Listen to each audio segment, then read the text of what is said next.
Now let me turn my attention to Scottie Pippen, 6-time NBA champion, Hall of Famer, one of the top 75 players in the history of basketball, who recently sat down with Patrick Bet-David and turned heads with a lot of things that he was saying that, quite frankly, I felt were utterly nonsensical. Give me take one with Scottie Pippen talking about 6 rings versus LeBron. Listen to this. Would you put yourself ahead of LeBron as a team standpoint? My success as a team is more successful than LeBron. I got 6 rings. Okay, so then if I talk to an NBA owner, by the way, this is very helpful because realize this is very helpful because for me as a fan, I've followed this. So if I speak from an NBA standpoint, owner, and I want to find an all-around player to be my number one, you think the average owner is going to pick you or LeBron? I don't know. Got it. Okay. So that. You want individual accolades or you want championships? Because I didn't chase mine. Scottie. Come on, bro. Excuse my language. That's some straight bullshit. Stop. Stop. I challenge anybody to find me a better defensive player than Scottie Pippen. Michael Jordan has said on many occasions he doesn't win 6 rings without Scottie, and I get that. Scottie, you were never that dude offensively. Stop. Stop it. Now, I'm as critical of LeBron James as anybody who's fair-minded, not these haters out here and not these people that, I'm neither a hater nor am I the one that kisses his tush every chance you get. LeBron James is one of the top 2, 3 players in the history of basketball, and you know it. How do we know you know that? There's certain times you flirted with him being better than Michael Jordan, and you know that's blasphemy. But you were never that offensive player, Scottie. You know how we know? Because when Jordan retired the first go-round, you had an opportunity to be that dude. You were an all-star. You're an all-star game MVP. You took them to the Eastern Conference semifinals. The Hugh Hollins call was awful against Hubert Davis on you. I got that. Against you, rather, on Hubert Davis. I got that part. But Scottie Pippen, you didn't get it done. And if you were that dude, how come you couldn't be like Kobe? And be like, yo, I want Shaq going. I want to show you what the hell I could do without Shaq. In your case, without Michael Jordan. No, when Michael Jordan was on, you kicked up your feet to show you were wearing Jordans, begging him to stop playing baseball and to come back. You forgot that, Scottie? What the hell are you talking about? And we can accuse LeBron James of a lot of things. The brother got 4 rings, Scottie. He's got 4. He's been to 10 NBA finals. And by the way, he never had a migraine in a Game 7. It never happened. Only to you. But I digress. Let's hear from Scottie Pippen again because he didn't stop there. He was talking about who his GOAT is. Magic is GOAT. Listen to this. It's not even worth talking about. The two of them. When you ask, who's better, LeBron or Michael? You can't ask me who's the GOAT between LeBron and Michael. Neither one of them are GOATs. They both won differently. You can't put them at the top of the pinnacle. Magic Johnson, to me, is a bigger GOAT than anybody because of how he led, how he brought a whole team, how when the greatest scorer in the game, Kareem, was not there, and him as a rookie center steps in and plays a position that no one even knew he could play. That's transcending what you can do as a player. See, that's the bullshit right there. That's bullshit right there, right there. You just told on yourself. I'm going to get to that in a second. Once again, great job by Patrick Bet-David. Great job. But Scottie didn't stop there when it came to the GOAT. Listen to what he said here about himself. You saying, I want to be remembered as the greatest of all time. How much of that was really what you believed in? How much of that was you trying to sell a book? And how much of that was somebody behind closed doors flattering you, saying you didn't get enough credit for what you did during the Chicago's run? Uh, I think it's just me believing in myself in the way that I played the game. I did it where I won. I played the right way. My teammates loved the way that I played, and people, my peers, respected the way that I played. And I feel like that I got out of the game everything that I put into it. Flattery is divisive, to put a little wedge between you. I know it's not a comfortable thing to probably talk about, but did any of that happen where someone was saying, come on, Scottie, Michael would have never won 6 without you. Come on, Scottie. And Michael said it himself, but from your standpoint.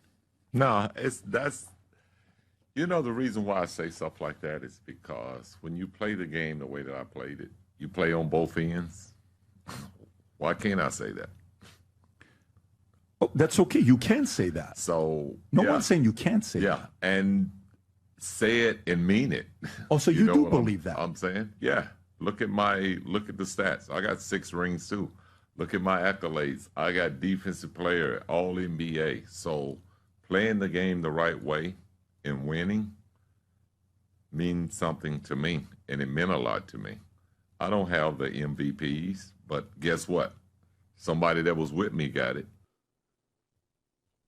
Oh, my God.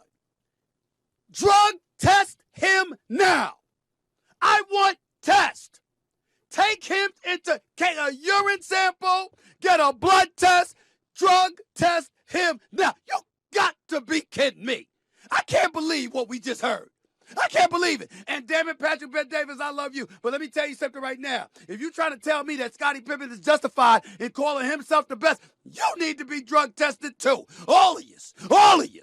How you the best when you wasn't even the best on your own team? How you the best when you weren't even the number one option? I mean, what? Oh, it hurts me because I don't want to do this. If you're the best, why were you calling for Jordan? If you're the best, why were you pouting on the bench when Phil Jackson called Tony Kukoc's number instead of yours in a playoff series against the Knicks? If you the best, why was Bill Cartwright in the locker room crying while excoriating you from abandoning your teammates? You led, you also quit. You quit. You had a migraine in 87. You had a migraine in a game 7 against the Pistons. Michael Jordan was left crying on a bus in his daddy's arms talking about when we gonna win. Bill Cartwright, I already told you, was crying. What are you talking about? Michael Jordan averaged over 30 about 8 or 9 times. You played defense. Michael Jordan wasn't first team all NBA defensive team 9 times. You had to play defense because you weren't that great offensively. Tremendous athleticism. 6'9". Could dunk on anybody, as Patrick Ewing would tell you. Had a sporadic jump shot. You were big enough and physical enough and talented enough to score in an open court. But a number one option, keyed upon, that wasn't your game. That was LeBron's game. That wasn't your game. That was Kobe's game. That wasn't your game. That was Michael Jordan's game. Hell, Vince Carter was the number one option. Allen Iverson was the number one option. What are you talking about? What are you talking about?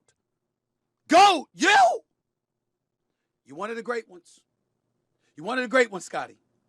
But the GOAT, when your teammate was Michael Jordan, oh, by the way, I didn't even bring up when you went to Portland because you wanted your money. You went to Portland. Wasn't that you and the Portland Trailblazers up about 15 in that game 7 when Kobe threw the alley-oop to Shaq, who brought down the house? Wasn't that your team? Was y'all one trip away from the finals? Wasn't that you? What are you talking about? What are you talking about? I got a question, Patrick Bet-David. I got a question because you like your basketball. You know your basketball. A lot of people don't realize how much you know about basketball. What a big NBA fan you are. I got a question for you. Was there ever a time Patrick Bet Davis. That's right. I'm calling you out, my brother, because I love you. You know I love you and the crew. Y'all know that. I was just hanging out with you the other day. Let me ask you a question, man. Is there any time in your lifetime watching basketball that you've either said yourself or heard somebody say Scottie Pippen was in a GOAT conversation? Ever? I got another question for you. Has Scottie Pippen all of these years ever said that? He's been asked about Jordan and LeBron, or Jordan versus LeBron, or Jordan versus Kobe forever. Scottie Pippen never told nobody, nah, it's actually me that should be in that conversation. But the book is out now. And the book's been out for a while. And he's still salty about The Last Dance because it was about Jordan instead of the team. Not realizing the power of television. And television knew that talking about the Bulls as The Last Dance, if it didn't come through the prism of Jordan, would have never been popular. But he doesn't get that. This television, it's film. If it didn't go through the prism of Jordan, it'd have never sold. But neither here nor there.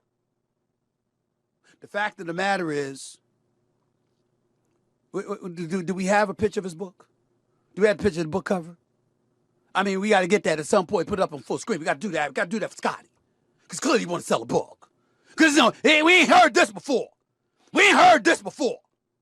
I mean, you got to be kidding me. You got to be kidding me. Oh, my Lord. Everybody need to get drug tested. For us to even be hell, I need to get drug tested. I might start smoking some weed just so I can get...